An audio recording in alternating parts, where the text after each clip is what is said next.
আমাদের নারী পুলিশদের যারা এখানে আছেন, আমার একটা প্রশ্ন আছে আপনাদের কাছে, আপনারা যখন আপনাদের এই পোশাকটা খুলে রাস্তাঘাটে চলাফেরা করেন, আপনারা কি নিপীড়নের শিকার হন না? স্বরাষ্ট্র উপদেষ্টার পদত্যাগের দাবিতে স্বরাষ্ট্র মন্ত্রণালয়ের দিকে গণপদযাত্রা শুরু হলে পুলিশের বাধার মুখে আন্দোলনকারীরা শিক্ষা ভবনের সামনে আটকে পড়েন। পরে রাস্তায় বসে স্লোগান দেন আন্দোলনকারীরা।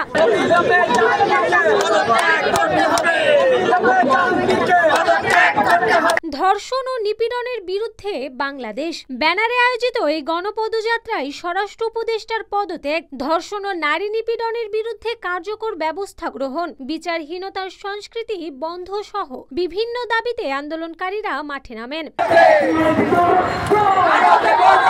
24শে ফেব্রুয়ারি কেন্দ্রীয় শহীদ মিনার থেকে পদযাত্রাটি শুরু হয়। টিএসসি পেরিয়ে স্বরাষ্ট্র মন্ত্রণালয়ের দিকে এগোতে থাকলে আইন শৃঙ্খলা রক্ষাকারী বাহিনী তাদের পথ রোধ করে। শিক্ষা ভবনের সামনে আইন শৃঙ্খলা রক্ষাকারী বাহিনী মিছিলকারীদের আটকে দেয়। এক পর্যায়ে পদযাত্রায় অংশ নেওয়া শিক্ষার্থী তরুণদের সঙ্গে পুলিশের ধস্তাধস্তি শুরু হয়।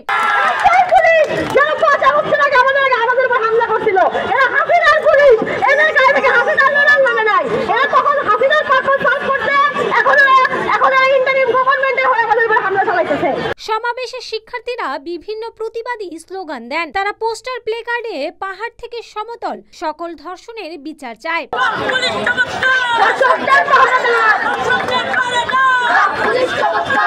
পদযাত্রায় অংশ নেওয়া এক শিক্ষার্থী বলেন, উপদেষ্টারা যদি এসে সরাসরি কথা না বলেন তাহলে সারা দেশে কঠিন কর্মসূচি ঘোষণা দিবেন।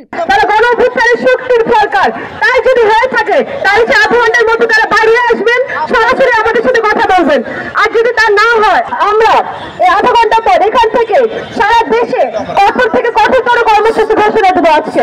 এছাড়াও তারা আরো বলেন, উপদেষ্টারা তাদের ব্যর্থতার দায়ভার নিচ্ছেন না। শিক্ষার্থীদের দাবি সকল শ্রেণীর মানুষদের নিরাপত্তা নিশ্চিত করতে হবে।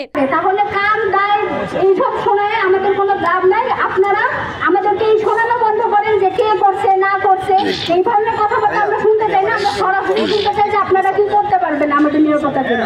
শিক্ষার্থীরা আরো জানান, বিগত সরকারের সময় নারীদের উপর যে নিপীড়ন ছিল তা এখনো অব্যাহতই রয়েছে। যে গত 15-16 বছর ধরে আওয়ামী লীগ সরকার নারীর প্রতি যে দৃষ্টিভঙ্গি এখানে বহাল রেখেছে, যে একের পর এক যে ধর্ষণ খুন হত্যার যে বিচার হয়নি, তা একই অবস্থা বর্তমান পরিবেশে আমরা দেখতে পাচ্ছি। আন্দোলনকারীদের দাবি সম্পর্কে তারা বলেন, স্বরাষ্ট্র উপদেষ্টা আমাদের নিরাপত্তা নিশ্চিত করতে ব্যর্থ হচ্ছে। তার নেতৃত্বে থাকা পুলিশও নির্লিপ্ত, নারীরা অনিরাপদ। তাই আমরা চাই তিনি জাতির কাছে ক্ষমা চেয়ে পদত্যাগ করবেন। আপনাদেরকেও আমাদের খুব বেশি সময় লাগবে না।